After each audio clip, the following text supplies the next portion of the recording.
All right, folks, welcome to the Gritty Podcast. Today's guest is Ryan Lampers, Stealthy Hunter.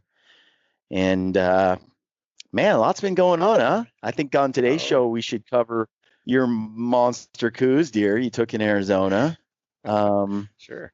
And talk about what else is going on. We launched locals. That's pretty cool. We're seeing a lot of support over there. And then you got the summit going on. So what's up with you, Ryan? Lots happening, no doubt about it.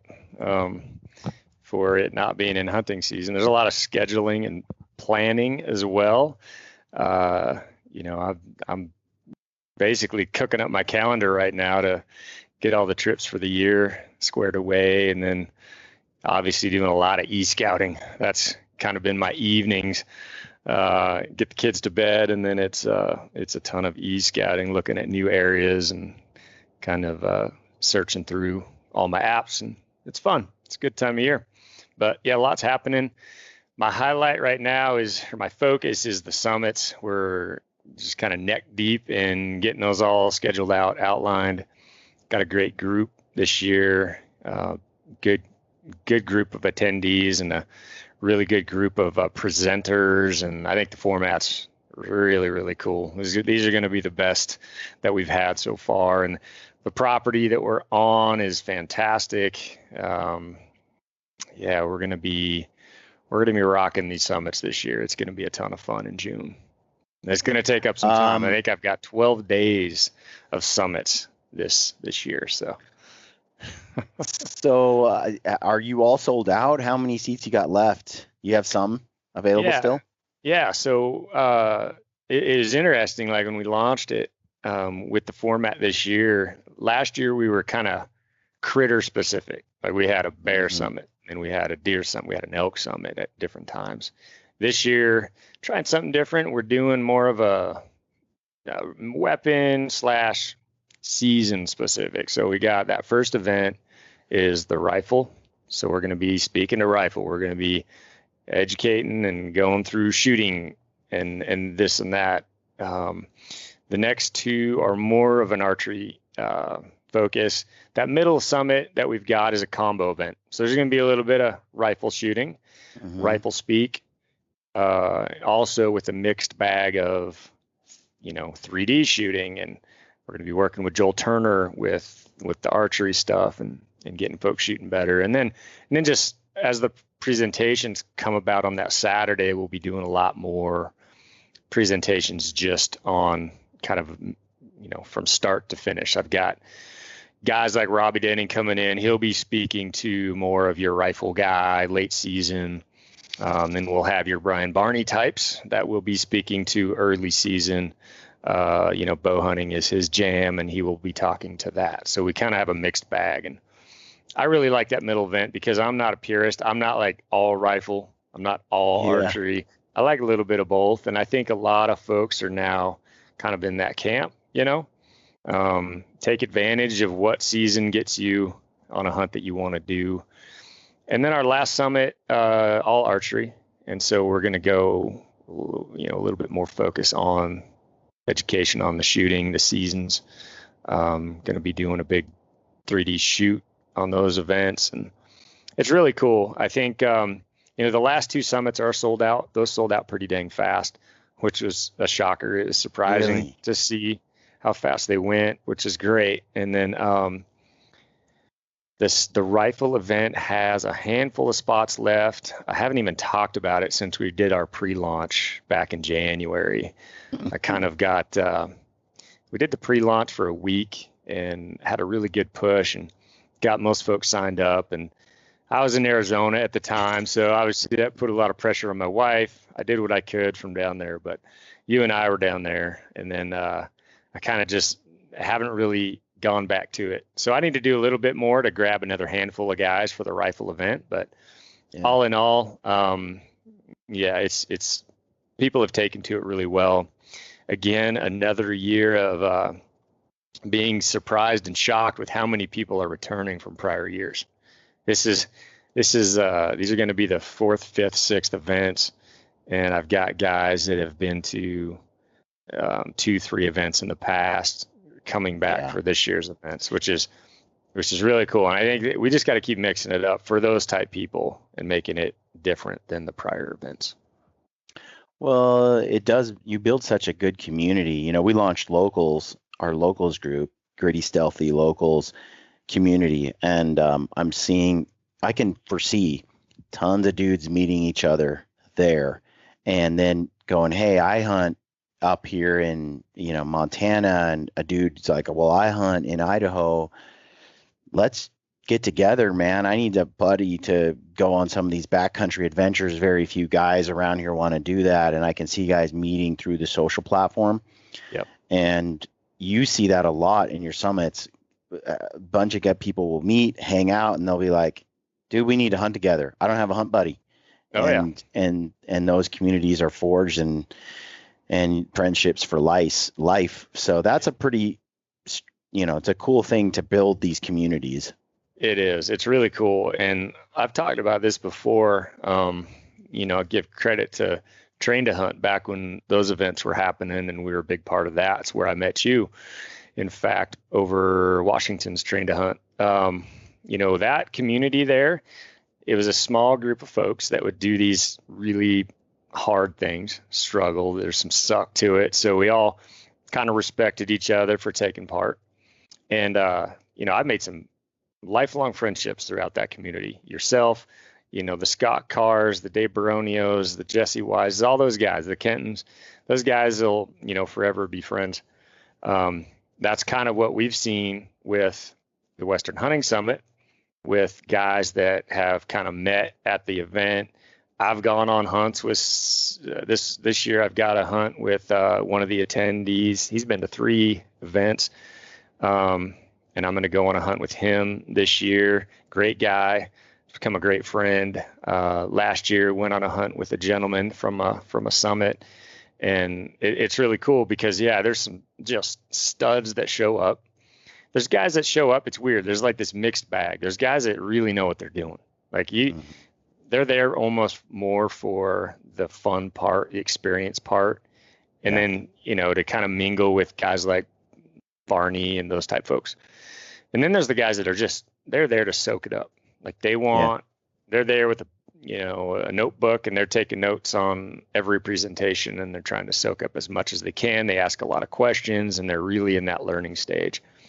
But the community that we build there is great because I get to keep in contact with people that show up.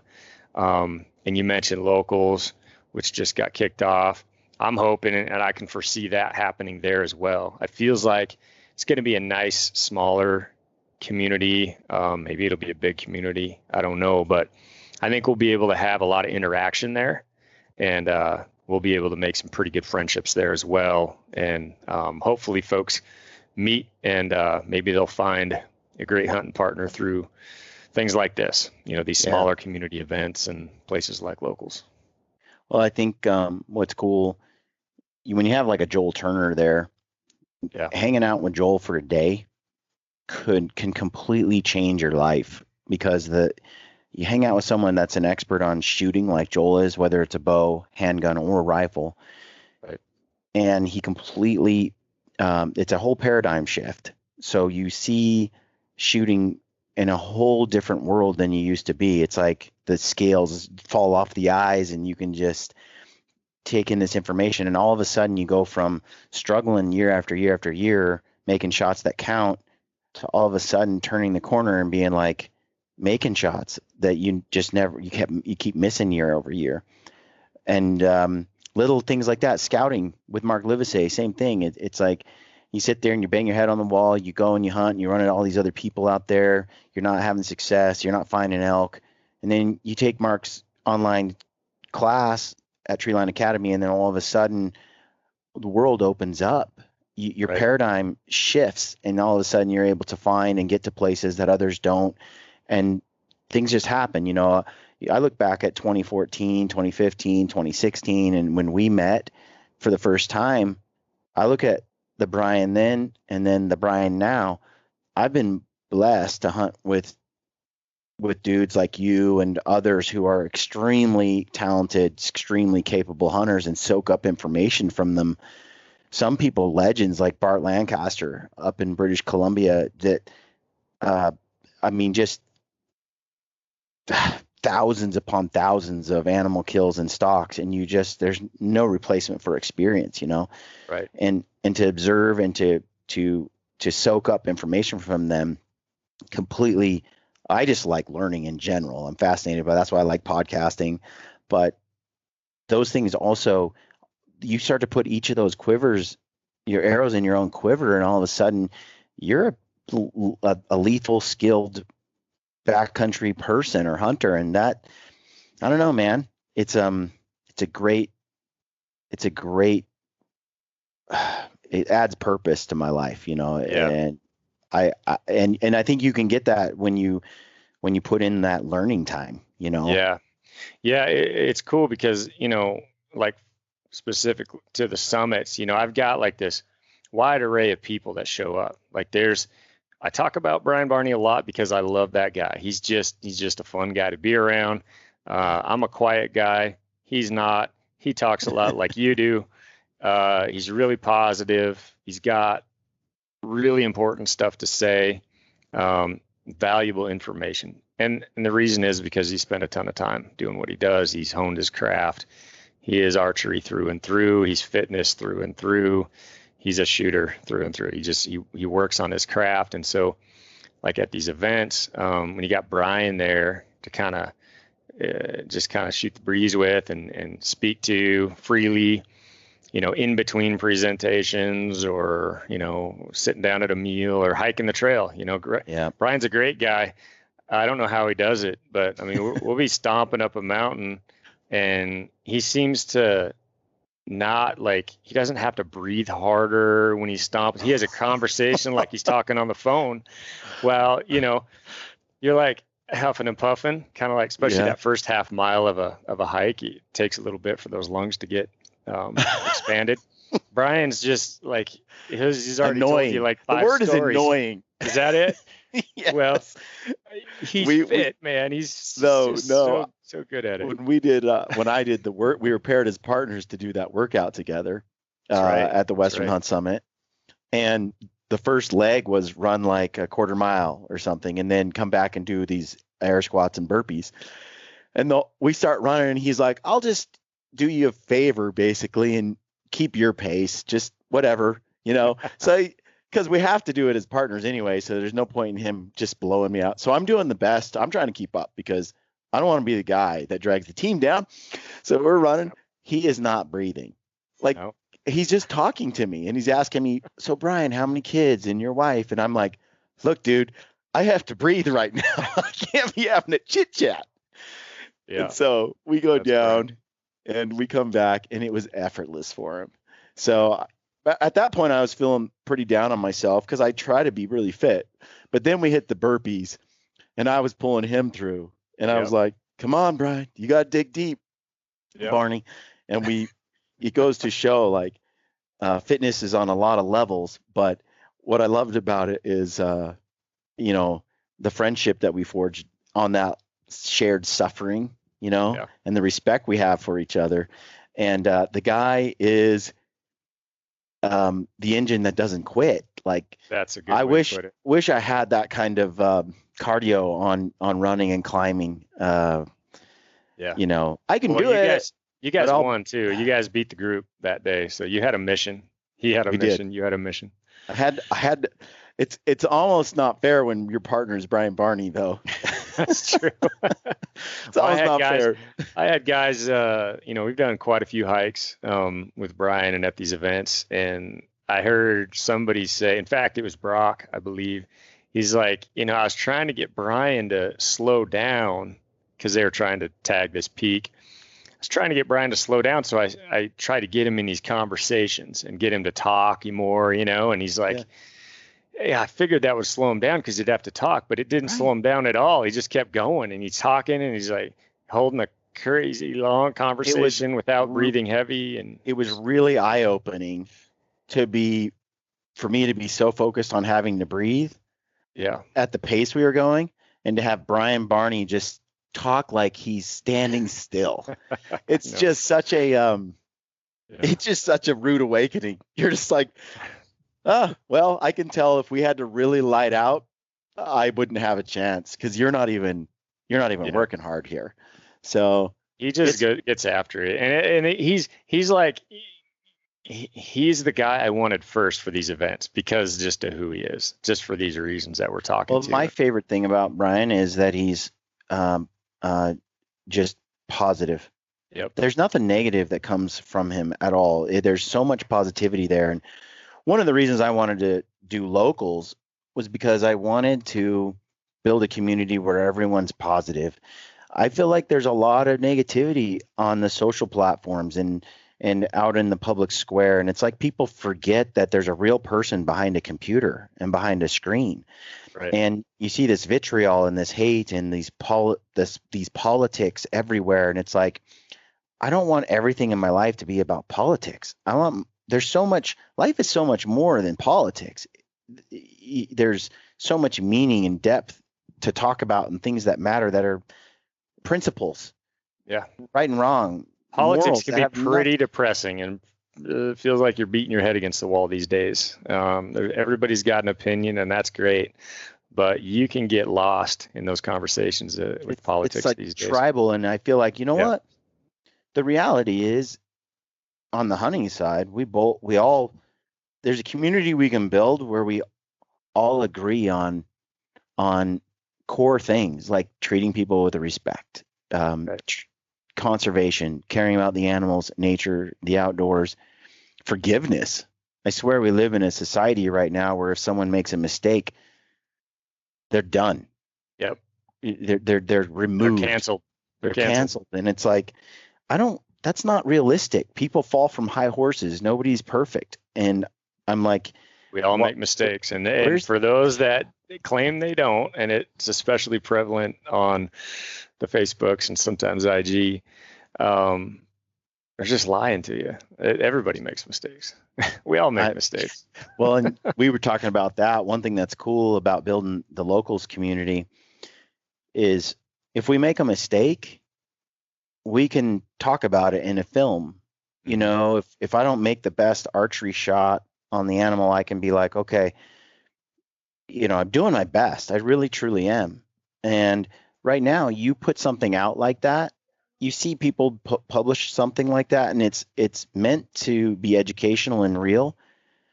And there are just people who want to take that and use it to club you with it and 100%. cancel you with it. And like I said, it's not realistic. Like you said, if either they haven't killed many animals or hunted much, people who Yeah. are perfect, or they're lying.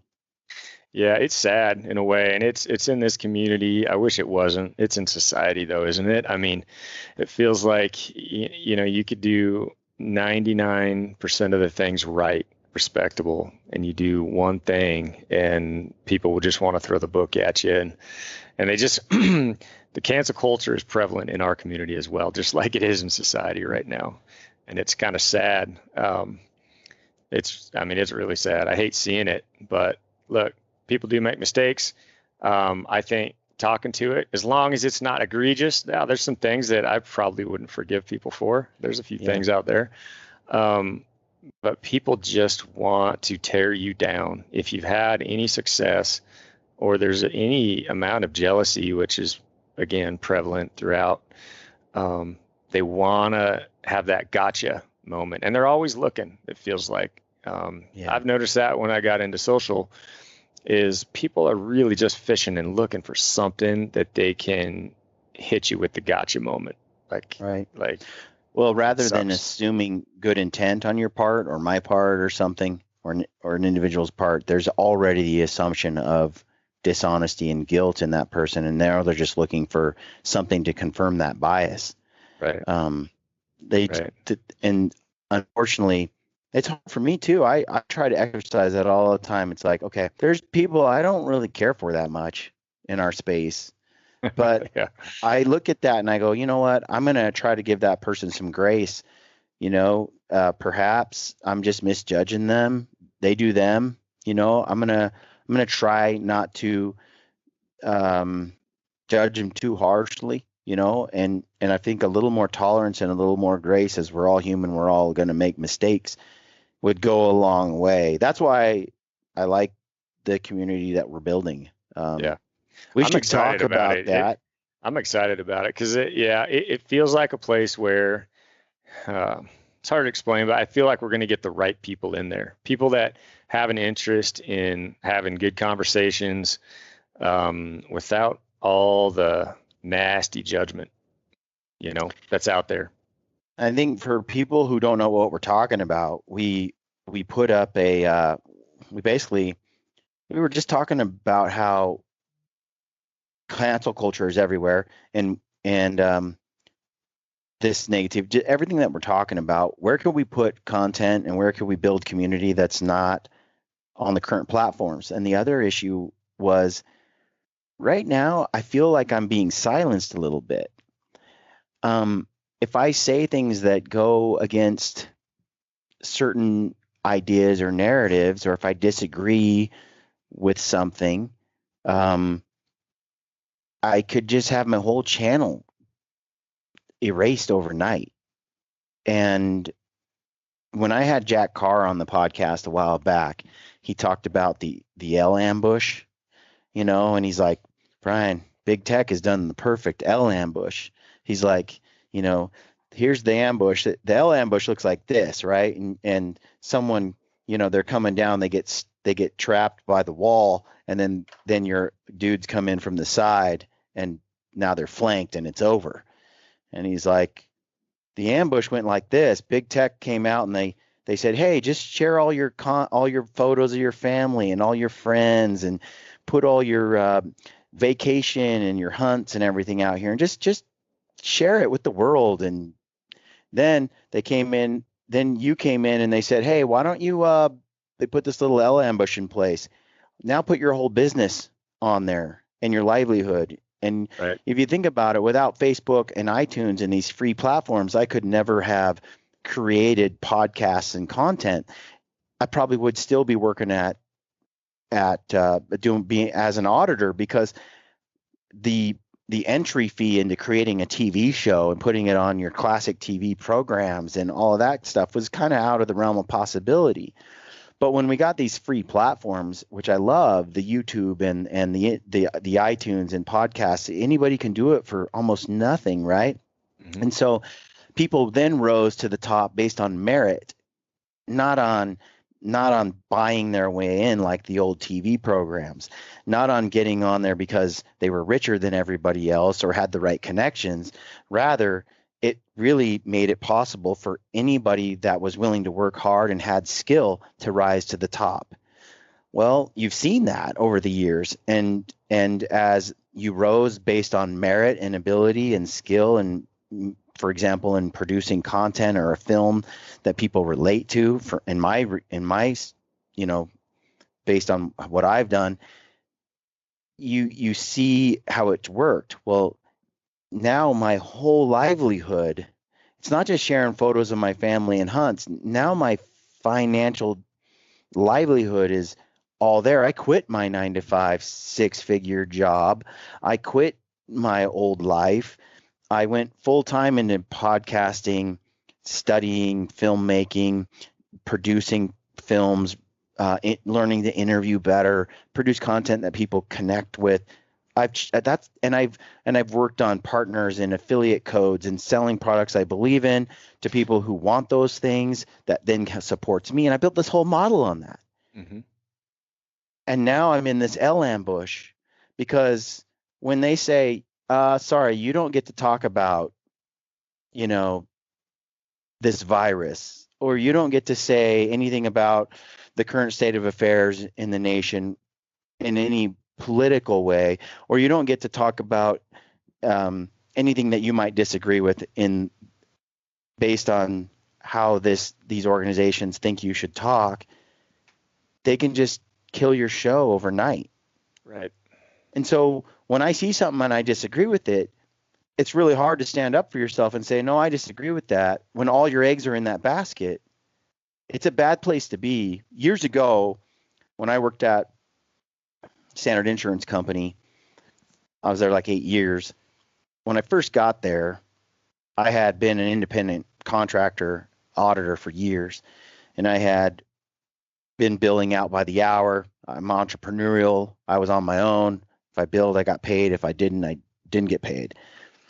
Well, I made a lot of money during those years because if I don't, it can be feast or famine when you're an entrepreneur.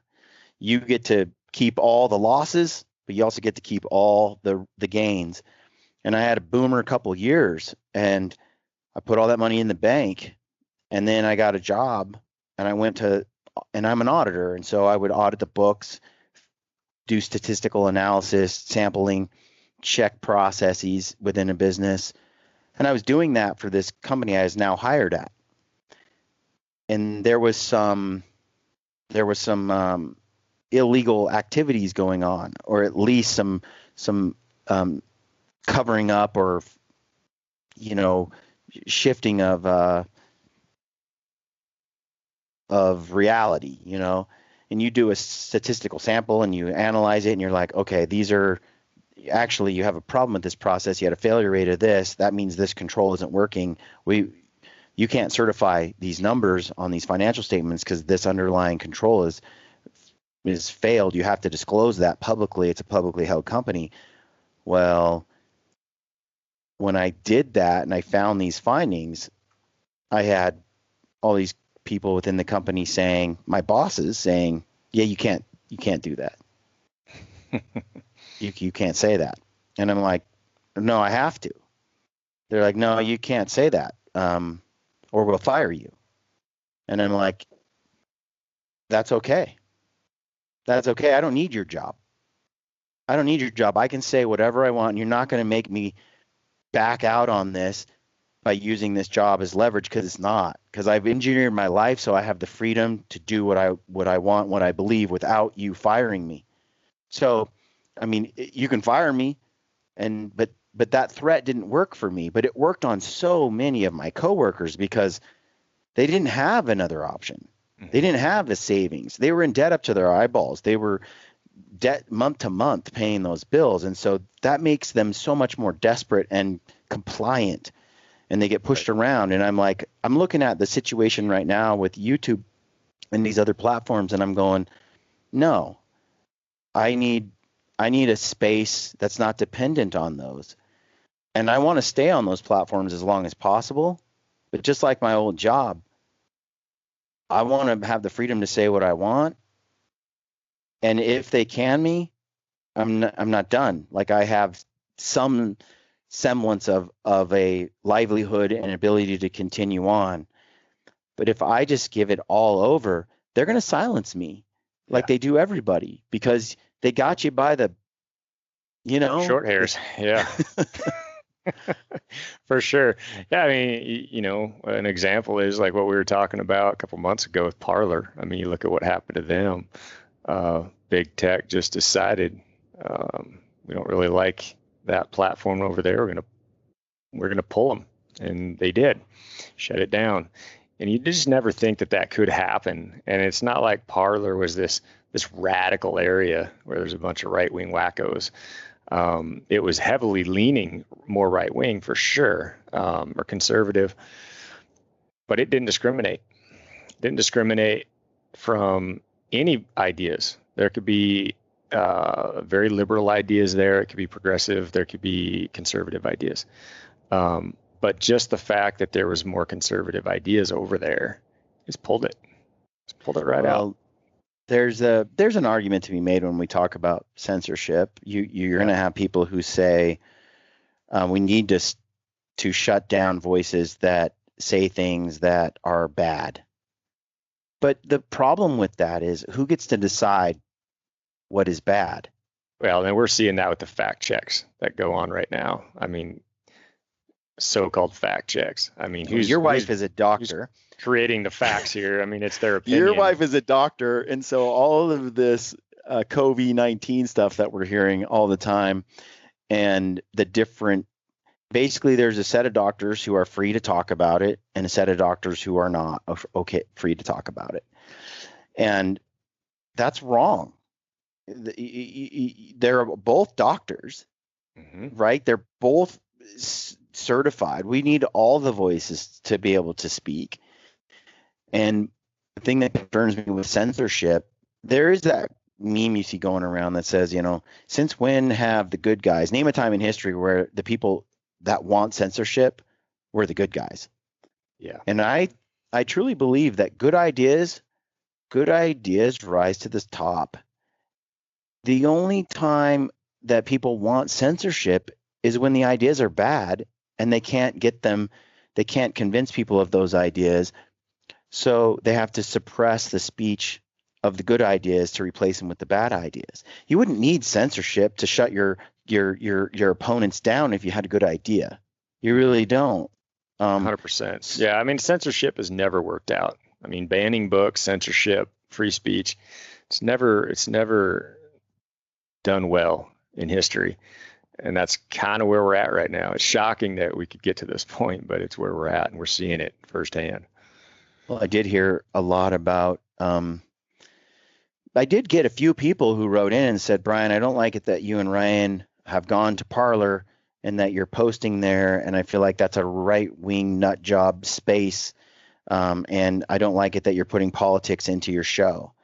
And my response was, I'm not injecting politics in, I'm injecting principle. Like, 100%. don't get me wrong, like, I don't care if you got an R or a D by your name or which party you're in or if you're independent. What I care about is everyone having the right to speak. Yep. There's people who write all the time and I disagree with them. I look at people's posts and I am so tempted to delete people's comments all the time. And sometimes I do when it gets really bad on social. But I would argue I'm much more tolerant than a lot of my peers that do the same thing as me. I leave people's comments there even when they're mean or nasty, and I try to respond to them. And the reason for that is I don't want to cultivate in my own life, in my own mind, an intolerance to people's, like, I don't want to be that whiny bitch who can't handle someone's negative opinion, right? Mm-hmm. It's like, okay, you think this, that's okay. I'm not going to delete your comment because I disagree with you. I'm just going to disagree with you to your comment, and we'll have to live with that. And I really feel like there's a big distinction too. If there's a difference of opinion, it's good to have it there. It's good to leave it there. I mean, we have great friends that have difference of opinions, and they'll always be good friends, right? And we can talk and we can have these conversations, and we just don't agree on certain things. But I'm not going to shut them down. I'm not going to say you have no right to say that, or Brian Call has no right to think what he thinks. That's where it steps across the line. I don't like it either. I think there's trolls that are just there. You can read right through the trolls. You can see they're just there to stir it up. They'll throw a couple, couple names at you for really nothing. And then there's guys that just have a difference of opinion. I say leave those comments up. It's fine. I do appreciate the people who come to the table and say, this is my concern. And I got some great emails, by the way, on the Parler thing that were very emotional and thought out. I mean, these people wrote me a book, and I appreciated their insight. But for me, it still boiled down to, I just want a place, and I want to support those places that will accept, that don't censor people, that just let them say what they want to say. And I feel like that's what comes with that, right, Ryan? When you say, yep, you can say what you want, people sent me links to all the stuff they found on Parler that's bad. And it's like, yeah, I disagree with that. I really don't like that message. Yep, I really think that's gross. Nope. They're like, you're not going to find that over on this platform because they censor it. And it's like, yeah, but they censor everything. And even though this is on this platform and I don't like it, I can navigate past that. And over time, those things, yes, there will always be a fringe group of people who follow crazy, nutty stuff. But overall, the good ideas rise to the top. And I say this all the time, when you're dealing with freedom freedom comes at a cost. It comes at a cost. If you're going to let people have free speech and allow them to say whatever they want to say, people are going to say things that you disagree with. And I'll take that risk all day long. I'll gamble on that all day long. I'll pay the cost of freedom. It's like the Second Amendment. People say, well, we need to shut everyone's right to have a gun. We need to take it away because too many people get killed by guns. And my thing on that is, well, I understand that, and I'm willing to accept that risk. I'm willing to accept that risk that my kids could die in a school shooting because guns are a legal thing for everyone to have. It sounds harsh. It's to some people just wrong, but I believe so strongly in the freedom, and I know that it comes at the cost. I'm willing to pay the cost because to me, the right to bear arms is of far more importance than and the freedom that comes with that. It has a cost, and I just think that the freedom always outweighs cost. Think of it this way. If let's say you're a lion in a zoo, right?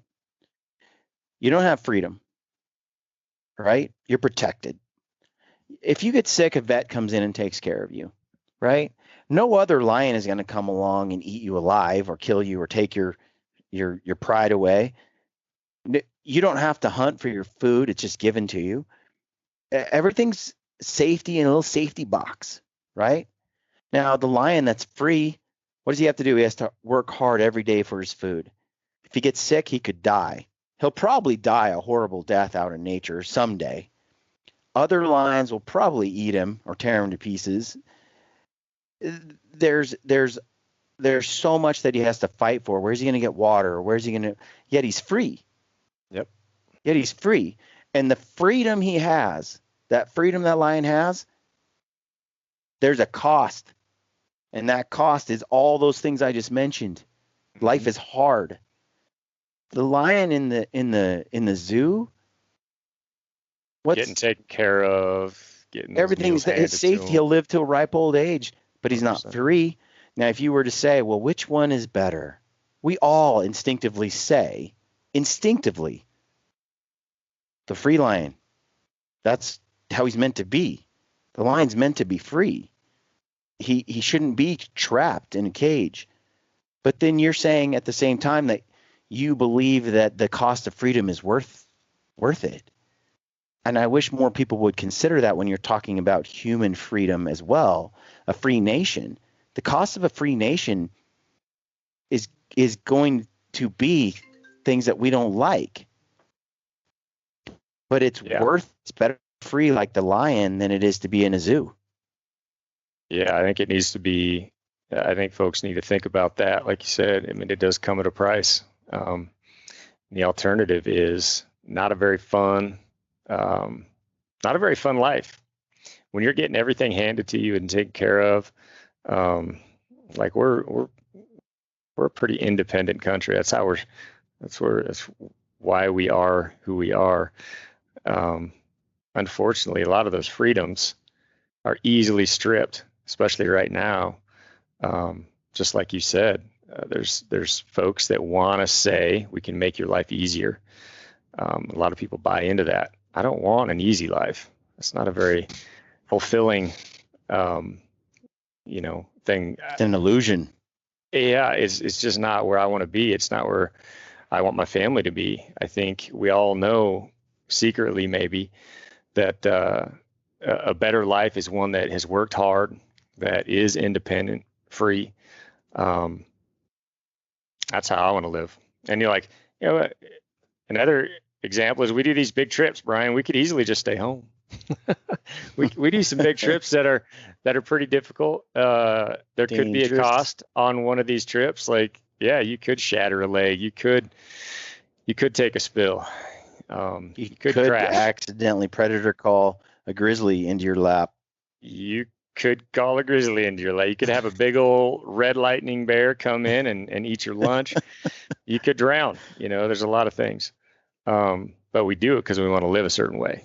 And having those abilities taken away is not something that I want to subscribe to. Yeah.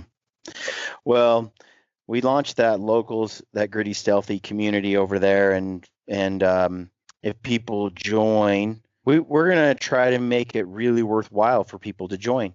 We're gonna have a regular podcast like this between you and I. We're gonna put bonus film content over there, entire series, and we're still gonna play on all the mainstream places, but we're gonna build a dual community over here that's for us. And anyone who can support us in that just gives us much more independence and ability to. Yeah, I think that's the key word, is independence. And I feel like this platform gives us more of that. We talked this morning on some of the things that we can do here that we cannot do on YouTube, right? And these other platforms. And so I like the freedom to be able to show things and have better discussions without the threat of cancellation. So I'm excited for the future of it. It's going to be fun. And you've already, there's already something on there. My daughter's, the very last film that you built of my daughter's hunt, it's already on there. It's pretty cool. It's different. It's a really different hunt or film than you've built in the past. But there's a lot of emotion from my wife in there, getting Paley's thoughts and showing things, showing the breakdown of an animal, for example. No, it's pretty cool.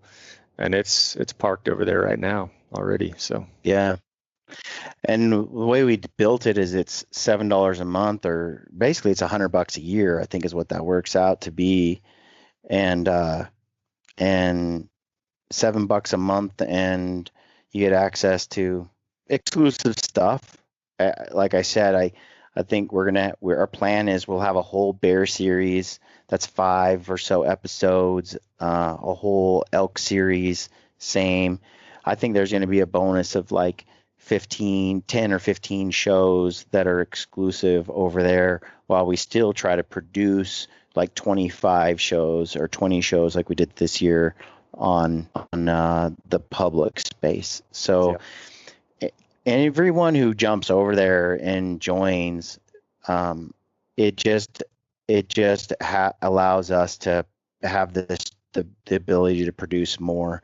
And I hope that it continues to grow. So far, I'm blown away.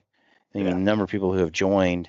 Now, you can go over there as just a member, which means you can view the social side, people posts and stuff, and you can like posts, but you can't really access the much of the content over there in the content library unless you become a member, or unless you become a supporter rather of the show, unless you sign up for the $7 a month. And my goal there was let's still satisfy all those people out there who just aren't interested in signing up. And there's going to be people like that, and I don't blame them. But for those that can jump in, it's pretty cool because it does empower us in a way that we're not empowered through the other platforms. The other thing that's great is we still have a ton of members that have joined but aren't doing quarter side. They're not doing $7 a month, and they can view tons of social interactions. And I think it's great. They can still see a lot of stuff we're going to share over there that we're not going to share on mainstream, and they still can see all that. So they can go over there and still be a member. That's free, and that's definitely worth that. Just to see what's going on and to see content that we do put over there. You know what you're not going to see over there? You're not going to see a fact check from somebody with an opinion that differs from yours. You're also probably not going to see a blurred out image that says sensitive content, which isn't sensitive at all, which is pretty prevalent on the other sites now, unfortunately. Well, when I have to edit a kill shot, I'll show you some raw kill shots, like that bear I shot that was sleeping, the big warrior bear, which, by the way, check this out. Yeah. Isn't that skull cool? Just a monster, just a beast. Look at his his tooth that's all missing there. Oops, kind of Yeah. hard to show here. The sleeping But giant. yeah, when we got up on him and we took him, he there's a little brief moment where I had to kind of edit around that shot because it was graphic, and graphic to the non-hunter who's never seen it. That's right? the key too. I think for most folks, not graphic at all. But there's an argument to be made, Brian, where some of this stuff, maybe some hunters don't mind seeing it, and they can see it behind a wall, and it's fine. But there's some of these things that we as hunters also don't want just floating around out there on YouTube, where folks that don't quite understand it can then criticize without understanding, what we do and how it always happens. Not every time is it perfect. Not every time. And anybody who's hunted realizes that. And I know there's people out there that haven't hunted much, and they like to claim that it should be perfect. And as soon as you pull that trigger, or as soon as you release that arrow, that animal should be down like that, and it just doesn't always happen that way. You want it to, and you strive to make that happen. But reality is it's not always like that. Yeah. Yeah, absolutely. That film with that bonus film that people, if they become a member or a supporter over on Locals, they can watch it. That video is basically, it starts right after Paley and you guys kind of walk up on the deer. So it starts with skinning and gutting it. That's how the episode begins. And Hillary's there. The old doc is like, where's the liver? Here's the kidneys. Here's the adrenals. Here's the suet. And she's just going through all the different parts of the deer and the organs. And it's graphic because you're showing guts and cutting, and you show where the hole is. You stick your finger kind of where the bullet went in, and you could see where it exited through the rib cage. And the body is steaming hot because it's 20 degrees outside, and there's a lot that I didn't actually film. I filmed a bunch, but I didn't at the time have Locals in mind and having a place to put this content, right? And so I limited, as I always do, what I film, because I can't use it anyway on a public forum because it would get shut off or flagged or be too sensitive. And some people ask, like, what sort of censorship are you seeing, Brian? Well, I avoid as much censorship as I can by not producing content that will be censored. And I think that's a shame because there's so much to learn, so much to understand about when you're skinning an animal, like tricks and how you pull the heart out and all that and actual visuals. But it's too bloody for mainstream. Yeah. Too graphic. And so they shadow ban that stuff. They suppress it so it doesn't go anywhere, or they just block it. And that's what I see. I also see on YouTube, we battle with commercials. This last film that I produced, the Arizona archery hunt, I went through steps. I had that film kind of done a week or so before we launched it, and I was just trying to make a few changes to it before we went. But a lot of times I'm producing. By the way, usually they're done about 20 minutes before they should be aired. Right. Or about 3 hours late. Like the next one. And so trying to get them up, and then if you don't go through a lot of steps to deal with the music, and especially music's a hard thing, then YouTube will just commandeer your film, and then they'll just put tons of music, tons of ads in it, and you can't really get around it. And then people will text me and say, or email and say, I tried to watch this, dude, but literally I got a commercial every 2 minutes or minute and a half. Commercials I can't skip, commercials that just come up and yeah, and people think that's from you. People think that you're making money off these commercials or something, I guess, because I've seen a lot of those comments, and it's just not the case. That's all YouTube. Well, and I had this conversation the other day.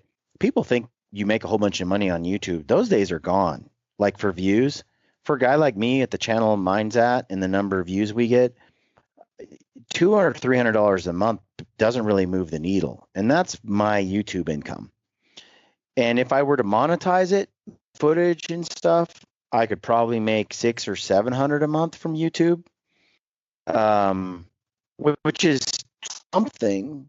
But the monetization comes with so much effort and so much disputing and arguing and battling with YouTube. For my part, I just want to share the content. I don't want to get paid from YouTube. I want to get paid because people bought sheep feet custom orthotics because they wanted them. Mm-hmm. I want them to go and buy a pair of trekking poles because they need some, and I get a commission. I want to sell that. That's what I value. That's who I work with. That who helps me. YouTube. I don't want YouTube to just throw commercials on my stuff and sell products I don't even like. Right. And so there's so much I like about, moving in the direction where all that content's commercial free and we have a place for it for people who want it, Mm-hmm. Yeah, you could have Starbucks commercials on there, Brian. That's like commie copy. You don't want that on there. Yeah. I think there's getting something at Starbucks. That's one of your pet peeves. What's another one? There's a few out there where you're just like, you feel like it's just wrong. Yeah, it's just wrong. Can't support it. Starbucks is one of those. They did me wrong a long time ago, being a Washingtonian. So yeah. You're such a heavy coffee drinker too. Yeah. You do like your coffee, don't you? There's better out there, folks. Stay away from Starbucks. Support the little guy. So give me a 20-minute rundown or so of your Arizona Coues deer hunt, or the hunt in general, because we didn't connect much, and I'm really curious. I want you to tell me the story, and then I want you to tell me what worked and didn't work on this hunt. Kind of yeah, man. So tell me the story. Say the story. Story's long if we start from the day one when I first got to Arizona, because there's a lot of gap between that stock and when I first arrived. And you had a great conversation with Heffelfinger there, talking about your trip and the conditions that we were kind of dealt this year, and just how tough it was with the water situation, non-rut action, the nutrition in the feed, and that made it extreme. I felt like the last 2 years, we were so blessed to have the conditions that we have. This is only year 3 for me. I'm still learning that type of area, Arizona type area for hunting deer. I got a lot to go, but the last 2 years felt easy compared to this year, with the amount of water, the grass, the nutrition. The deer were active. They were rutting. And then you experience a year like this where not only is there no rut and the deer are just not spread out, but you also have a huge volume of folks down there. That changed things for me as well. I am a huge lover of mule deer. I tried to avoid the whitetail this year as best I could. I feel like I accomplished my dream of arrowing a Coues buck 2 years ago, and I didn't know if I'd ever go back to try it. My intention was go back down and hunt mule deer in the flats. There are several reasons why that just didn't pan out this year for me. Now, you found a great buck and you stuck with him for like 10 days and were able to arrow that thing, which was incredible. I had a tough time, number one, getting away from folks. Like, you found this nice little secluded area where, with that traffic, your buck and the deer surrounding it ended up in this little spot. It's kind of hidden from view. Like, it was tucked away in a spot where they could run away from all those side-by-sides and those vehicles and folks running around. And they found this nice little valley, and it was almost invisible to people driving roads, because there was a lot of people driving roads.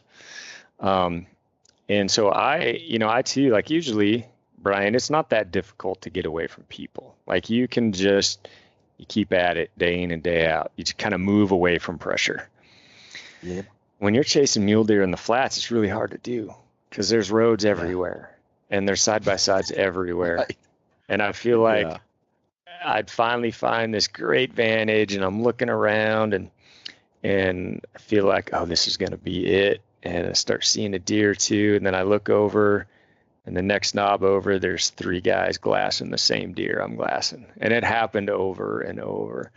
And that was just kind of a trend, and it was difficult, but it was what it was. I think with the fact that the deer were not spread out more and the rut wasn't kicked in, there was less bucks to look at. I think those old crusties just stayed. There's probably more night travel than anything else. They weren't out throughout the day like they are when they're rutting. Those flats as well are really difficult to hunt because you can't see into those flats without a vantage point. I was cursing the fact that I didn't have a boom truck at times or something that would give me some elevation, or like packing around a big A-frame ladder so I could look down on like something. they do in Texas. Yeah, exactly. Big boom truck. Question for you though. So I talked to Jim Heffelfinger and he was on the podcast, but then he reached out to me later because I said to him, and I said this to you, it seems as though the bucks we're seeing are 30 inches smaller than they should be. You sent me a couple pictures of some bucks, and I was like, dude, that's a nice looking buck, except he just kind of crab claws at the tips there, or he just didn't grow some points. And I'm looking at these pictures and I'm like, that buck just seems like he didn't get the growth, but he looks oldish, he looks bigger. And so I asked him, and I said, could it be because of the monsoon season was dry, the growth season was bad, no nutrition, no water? What impact does that have on antler growth? And I threw out 30 inches and he was like, oof, I don't know about that. But then he went and did some digging. He listened to a seminar, ironically one that his son did, who's also in biology and wildlife management. And it turns out that they did those tests in a controlled setting in Texas, desert country, where they were comparing what's it like for these whitetail bucks in the super dry season versus the good seasons. What's that antler growth differential? And they determined it was the extremes were about 25 inches. Yeah, it's crazy, right? So when you think about that, 25, 30 is not that far off, and mule deer are just going to grow bigger generally than a whitetail does in inches overall. So you could easily see how 30 inches is within the realm of possibility easily on a year like this for these bucks. And so some of these bucks that we saw, you think about it, when you're looking at a 140-inch buck, that buck would have been 170 last year. I mean, you're talking about, and that's kind of what we saw was a lot of these bucks in that class that we were not expecting. A 180 buck is now 150, and it's like, nice buck. But you sent me that picture and I'm like, dude, that's a great buck. And you said, Brian, I'm looking for exceptional. And I was like, yes, Brian, maybe exceptional didn't really grow this year. Like within the year you're hunting, it just seems like this year wasn't going to offer that. They just didn't get the mass and the size they did in previous years. So I think that's a big part of it. Now we know that there were some night photos and some bucks cruising in the evenings that were giant. And so, yeah, I think there's deer that have pockets to nutrition and water on private land, especially because a lot of these deer that we both know about, they're on private land and they move to public to breed the does and they come back and they're making those migration during the night. You got to wonder, like a lot of those bucks, they were able to, in spite of the poor conditions, put on size because of the artificial kind of man-made supplementation they're getting from the private land areas. Right. Yeah, for sure. I mean, it seemed like, if you weren't seeing cattle, you weren't seeing bucks or you weren't seeing deer. You were literally looking for cattle, because typically that meant, within a mile or two, there's going to be a tank with some sort of water. Now, typically that's a tank that a rancher has put water into this year. In the past, the tanks are just full. There's water spread out. But yeah, it's definitely going to be, no doubt about it. There's giant bucks down there. Even a year like this, I just never got eyes on them. No doubt about it. And I saw one that was he was exceptional, but he was in a flat that you feel lucky to see a deer and you'll never see him again. It's just like, there's just not enough open to put eyes on them. There could be 50 giant bucks out there, and without that elevated boom truck, you're just not going to lay eyes on them. Yep. So my cousin Ben saw a giant, same conditions. He saw one in a flat, just happened to see it, and he was on his way to another area. He was driving down the road, and he saw the monster, and he got out, and it was a flat, just for as far as you could see. And so he got out, and he did a little stalking through it's all public land, and he made his way in, and he left his kid in the car, and snuck in there, and he tooled around, and I don't know how far he went in, about a quarter mile or something, and then he found them, bumped into them, but the big buck saw him at the same time and bolted, and then he shot the other forked horn that was in the group. But he's like, I don't know how you find that buck. I don't know how you hunt that buck over there. And then your buck that you saw, really those are the two probably the biggest giants that were seen this year by the group of us, and both of them were in these big flats from hell. They grow old and just don't get seen out there, they get seen probably with cameras and night vision and stuff like that, so they're there from folks just seeing them, but seeing them like in a stockable spot or a spot where you can actually get to and hunt it day in and day out, it's tough. So you have to hunt certain areas and you have to stay away from certain areas. Without just still hunting out in the flats with the cactus and the jackrabbits, some of those bucks just don't get seen.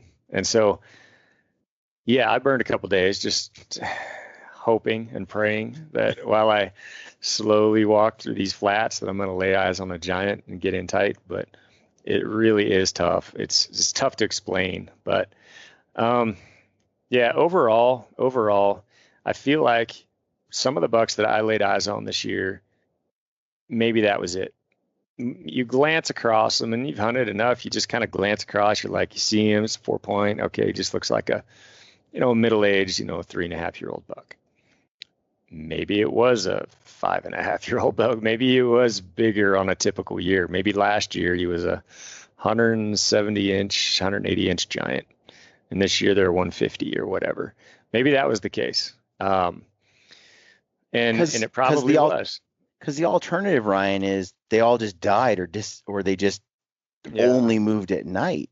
Well, while I was there, I just felt like I was not doing my job. I wasn't picking them up. They were just staying out in these areas where I was looking here and they moved through a little opening over here. And, some years that's going to happen too.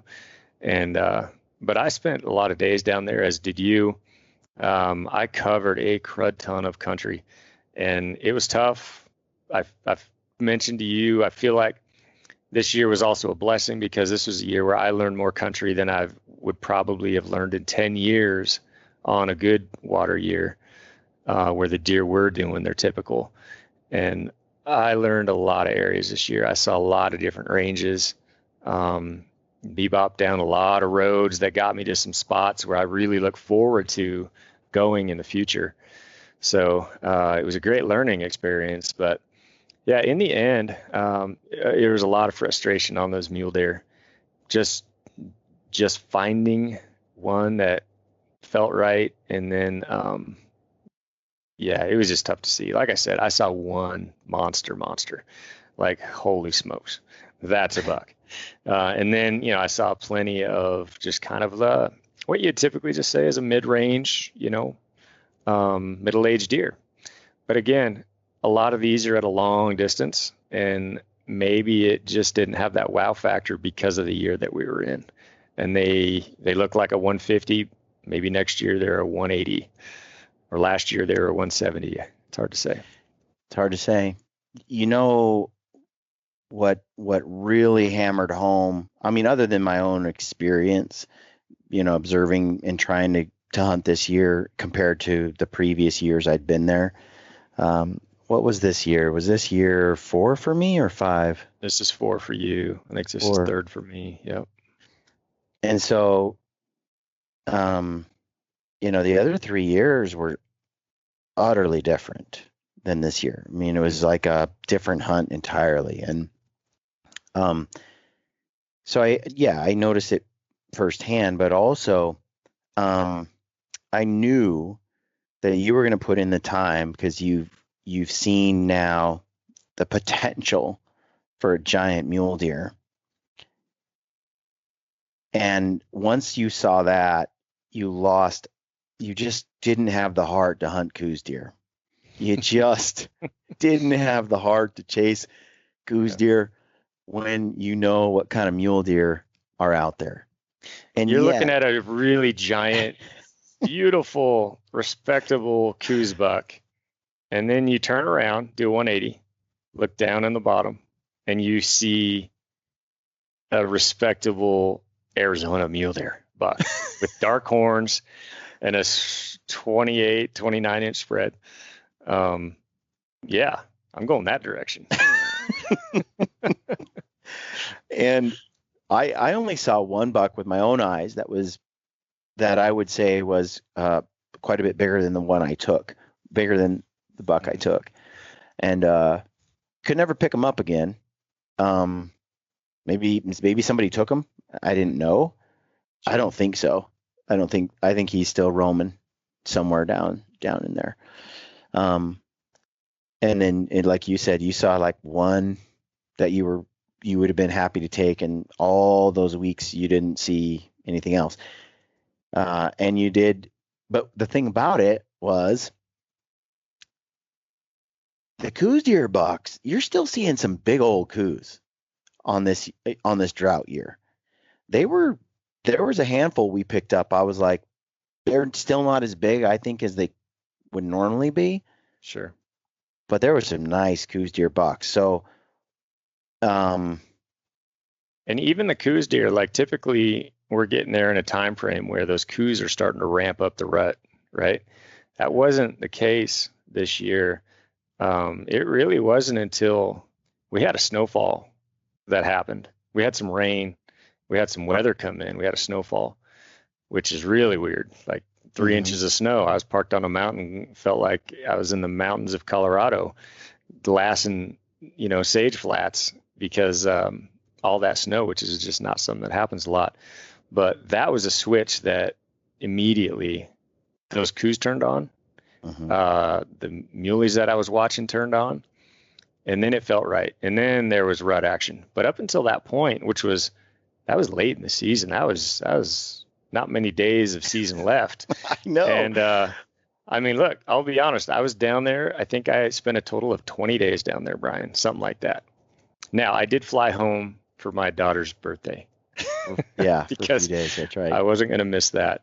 But it was kind of a welcomed break because I felt like the rut is almost upon us. I'm going to go back, spend time with my daughter. I'm going to get right back down there, and the rut. And it'll be magical when you get back. And it was, because I got there and the snow came in the day I got there.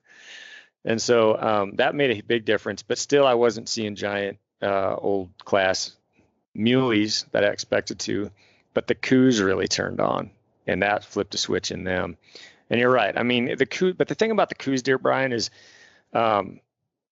if I wanted to avoid folks, I would have just immediately went to Coues deer. Not a whole lot of people are up there in those nasty mountains chasing those really, really crafty bucks. They're tough to hunt with a bow. I mean, they are. I don't even know what the percentage is. And I know you asked Jim. I'd be really curious to see the success on Coues bucks in January. Really Yep. curious to see what No, that is. I agree. Like when Jim threw out the harvest success rates, I don't remember what that number was. Well, It was, and take the dicks out of the equation as yeah, I was well. gonna say, when you throw in age class, those statistics have got to go. Like everyone I met who got a deer shot a spike or a forked horn. Mm-hmm. I really didn't meet anyone who shot. Oh, I met one person who's a good hunter, real good hunter, that shot a real nice buck. But he even guides, all the time. Yeah. So, but outside of that, yeah, I really didn't see much in the way of the majority was a spike or a forked horn being taken. Right. So you take those numbers out, that success rate has got to be really, really, really low. And then you throw in the number of Coues deer that are old, that's just got to be even lower. Yeah. Just the sheer speed with which the Coues deer move, combined with the smaller target and archery equipment, that alone is a whole different ball game of challenge. They're tiny, Brian. They're just so small. Look, they're getting hunted 365 down there. One of the things that I thought was pretty cool was, and this is the reason why they're so turned on all the time, is there's a lot of cats down there. There's a lot of bobcats, and I hadn't seen a bobcat until the day of that snow, and I saw two. I saw two bobcats on the mountain in different places, but they're just traipsing around looking for coos to jump on their face and kill, so they're always getting hunted by cats, and that just puts another level into those little buggers. They're just so sketchy, so turned on. They're always at full attention. Anything could knock them over. I know. Yeah. I don't know how they do, like an antelope jackrabbit versus a coos deer. I don't know. Well, probably pretty even.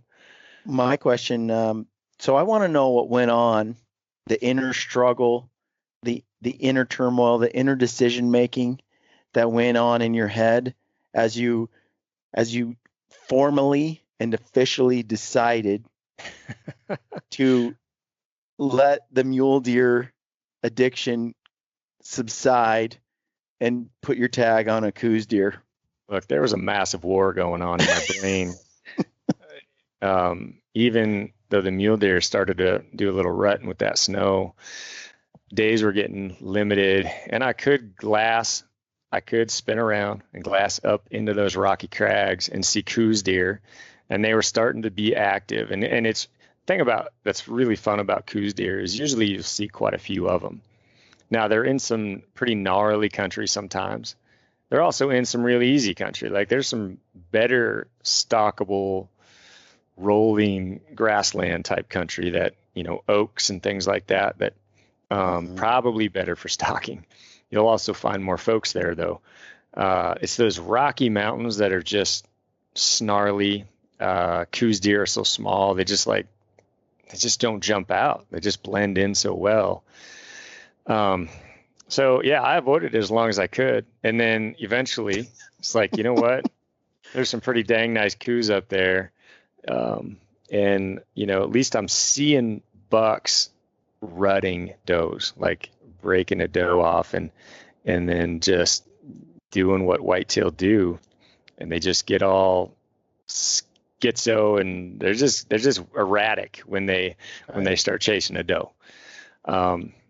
What much more so than a mule deer. And so, yeah, after seeing enough coos deer on the mountain, finally decided, all right, I'm going to bite the bullet, swallow my pride. I'm going for a coos deer. That's what I did. So now I'd spent like an hour here and a couple hours here looking at coos. And if there would have been a stockable, I would have done it. And before I completely gave up on mule deer, I did go after. There's a couple times where I went up after, a coos buck that I felt like I had a semi chance at, and those didn't work out. I remember talking to you after I'd done a stock, had a buck pretty tight. He's probably 30 yards, and that buck, and I just didn't have a shot in the brush. He never spooked. He just came by me, and I just did not have a shot. There's nothing I could do. But yeah, it's hunting those little buggers. is just a next level of difficulty, trying to get in tight, get your bow drawn, and then making a shot where they don't just freak out and jump your string or duck your string or whatever. When you texted me and you're like, you did it, right? The first thing I asked you was, how did you get your bow drawn? Like, the first thing I asked was, how far was the shot? That's the number one question on a Coues deer or a mule deer in this desert country. Like, how close were you able to get for the shot? Second question was, follow up to that was when you said 18 to 20 yards. I'm like, son of a, that little. And then the question I had was, okay, how in the hell did you get your bow drawn? Right. Like, the snow and the wind was a few days earlier in the week. I could see that happening, but things kind of cleared up, and I'm like, how did you? And then you kind of walked me through it a little bit, and I was like, well, that makes sense.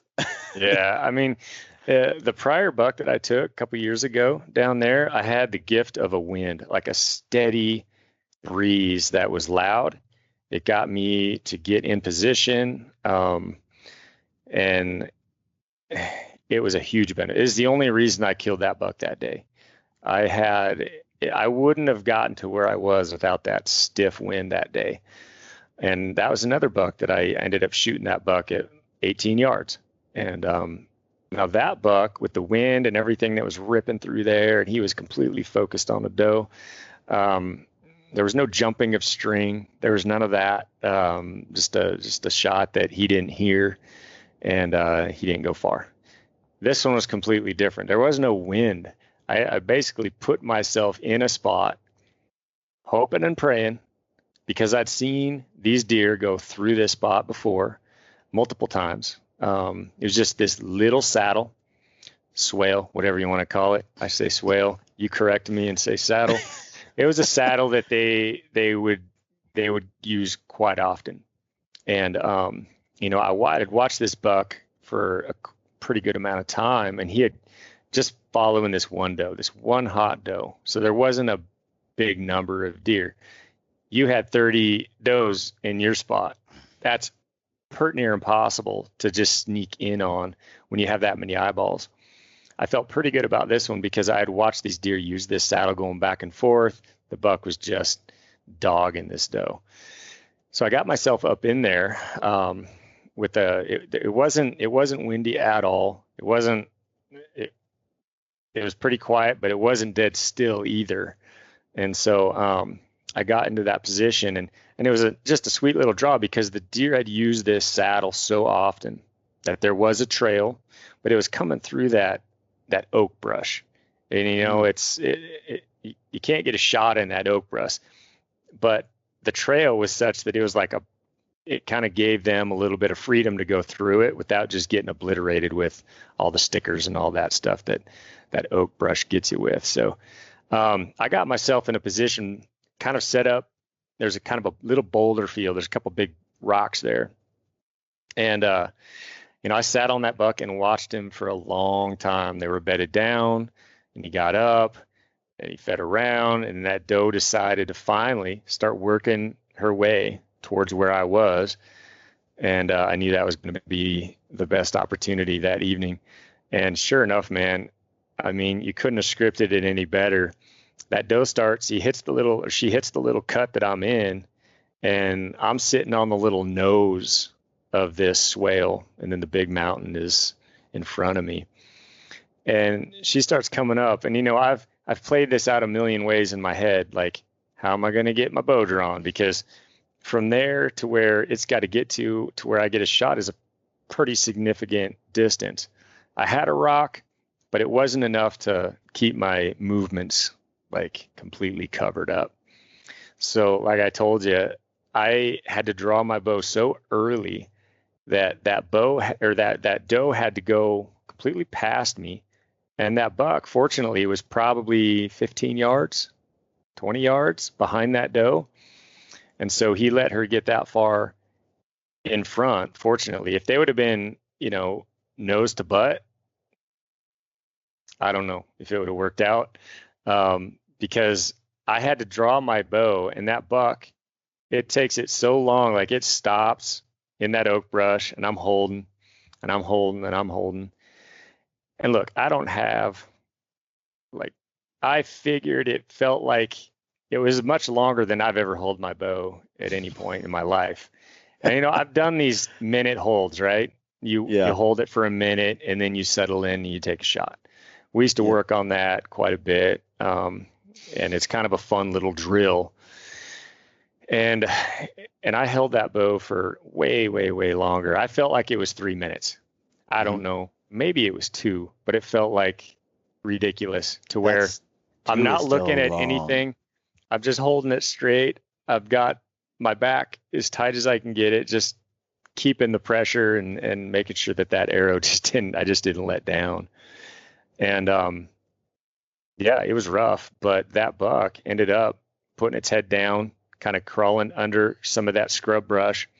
And I was able to just keep track on that buck until he got right in front of me. And yeah, it was probably 18, 20 yards when I was finally able to, like the prior deer that I shot a couple years ago.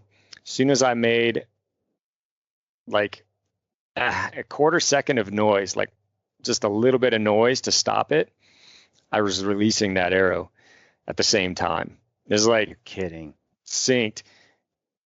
I released that arrow, Brian, at 18 yards, had a perfect broadside shot, and that buck spun around. My arrow went full frontal, right down his chest, and came out his left side. So he was moving left to right, and it went straight through, right between the shoulders, and came out his left side. So he turned toward you He spun because towards he me. spun towards Right. you. Not He's he just. Yep. So he's flipping around to go completely back the way he came. back down the cut. Yep. That's how fast they are. I don't even know how a split quarter of a second, not even that, a tenth of a second, and has the ability to make that much movement. But he did, and I felt really lucky that I didn't just completely miss that buck. Yeah. Because they're just that fast. But it was quiet, I had to stop him, so I was just like, and I'm releasing the arrow at the same time.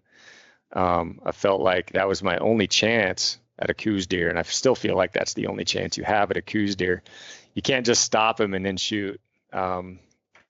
It's not a walking shot, but it's almost a stop upon release of that arrow. Right. And it worked in the past, so that's what I stuck with. But still, that buck was able to spin and take a full frontal. That's what I mean, dude. They're just freaks. They're just different, They're man. so fast and tiny, just so tiny.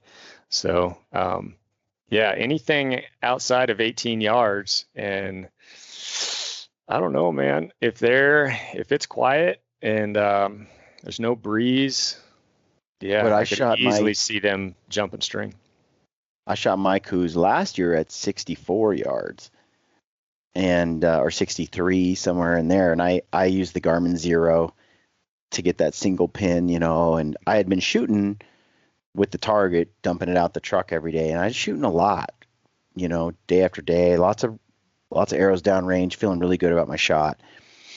And the buck bedded kind of on a hillside, and he was up at first, kind of, and then he laid down a little bit sideways, and I could see the stripe along his spine, like the fur going down his spine.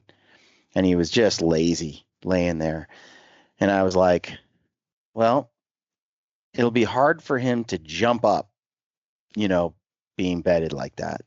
And yeah, it's not my favorite shot, but with Coues deer, all the rules changed for me, And so I was like, I took a lot of time to figure out where the spine was, where the shoulder was, looking through my binos, figuring out which grass, and there was grass there, and then there was an opening there, and I was like, if I aim for that blade of grass right on that spot, that's my aiming point, and it will hit his spine and go right into his heart and lungs and stuff. And I had the Valkyrie, fixed blade, and it felt like, okay.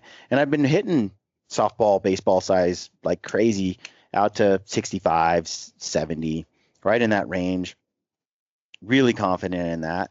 So I did draw and went to shoot, and I was shaking too much just from adrenaline, and so I let down, let that just kind of surge pass, and then drew with confidence, and I settled quite a bit for that second draw, and then just held it there and felt really good.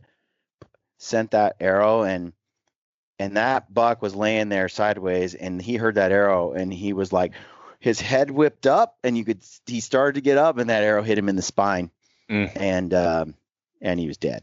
Yeah. But it was like, even in a kind of a dead sleep, but I had a pretty decent little wind going on with some thermals and stuff. But he's still, 64 yards is a bit of a distance too, so there's more time than at 18 yards to maneuver. But still, I can't believe how quick they are. From his legs kind of straight out and his head kind of down to like legs back and creeping up. By the time that arrow hit, it seemed fast, but I don't know. Yeah, they are one heck of an opponent when you're out there trying to bow hunt a Coues deer. I've come to the realization that if there's no wind, if there's no outside noise, that if you're gonna try to stalk that deer in its bed, good luck to you. Good luck to you. That is almost feels impossible. Those windy days are your better days if you're going to put a stalk on a buck. Outside of that, I almost feel like it has to be an ambush or a water hole sit or something. I know a lot of guys do that. I'm just not a fan of that. I don't have the patience for it. But maybe on a completely dead still day, that's your most effective sit, is on a water hole or through a little saddle like they were using on that day. That was my best opportunity to kill. Well, I mocked in the past saying that mule deer are too easy to kill. They're just so much easier than Coues deer and stuff. And I have to backtrack on that. Good. They're different. They're way different. Like you were saying, this thing was surrounded by a force field of like 30 or 40 deer. That was really tough to penetrate. Tough.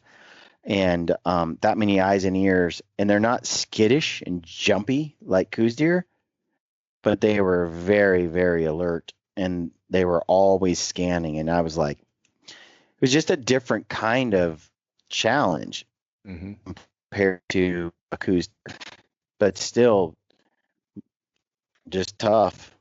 Yeah. There were more people going after mule deer for sure. 100%.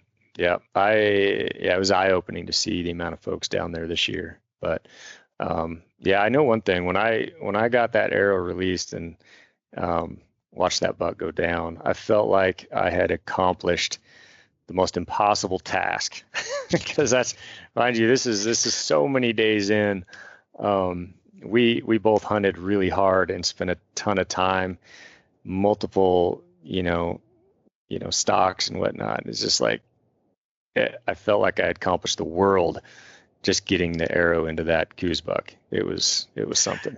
Dude, well, you didn't just shoot a deer, you shot a giant. And that's the thing that's annoying about you.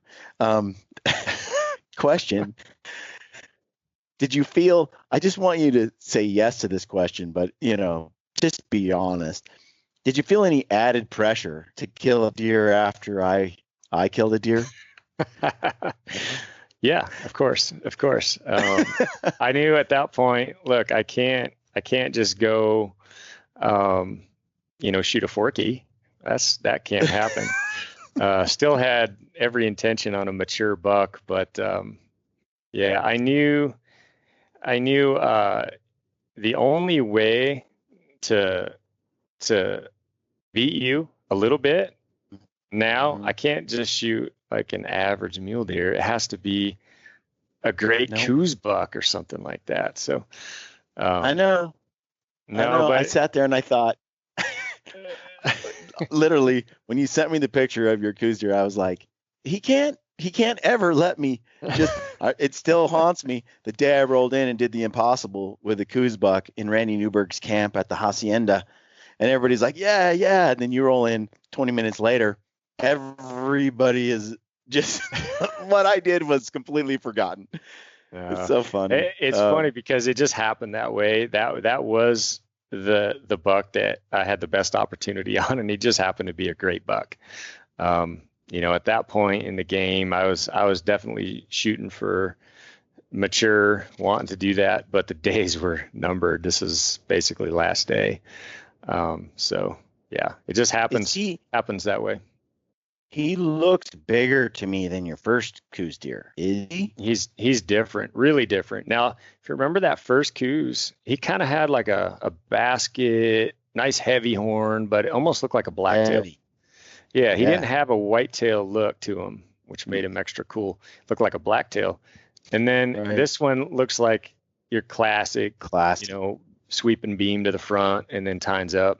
And he had a couple of cool little stickers on him that made him special and had those heavy bases. Brows are stupid. Brows are cool. Yeah. No, they are such a neat, that word troll comes to mind every time you see one on the ground, like an older Coues deer, because their horns are all wavy and thick and heavy, and they are really, really cool.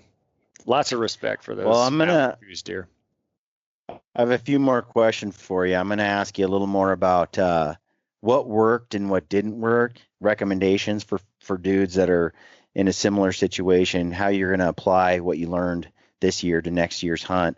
We're going to do that on locals. So if people want to get the rest of that, join us over there on locals. $7 a month helps us out, and you'll have access to lots of additional content. So, and for everyone that joins right now, we're going to do monthly giveaways, which I think it's worth it just for the giveaways. These are big giveaways, Brian. We're going to try to do big giveaways. Right now, if you join and you become a supporter over on locals for $7 a month, you're entered to win right now a Hoyt RX4 Ultra, brand new. Pretty much, it's my backup bow.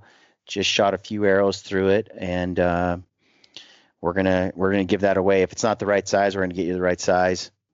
Get on there. I think right now you got like a 1 in 100 chance of winning, which is not bad odds. It's pretty good. Get in early, and there's less people on there. You're gonna have a pretty good chance of drawing a great prize. So yeah, we're gonna give the bow away around April 19th, which is just before we roll out for our spring bear hunts. So get over there and join us, and you're entered to win, and just helps us out. Appreciate it. So we're going to head over there for the rest of this podcast. And I want to get to, what would you have done differently? What worked? What didn't work? Absolutely. Let's do it.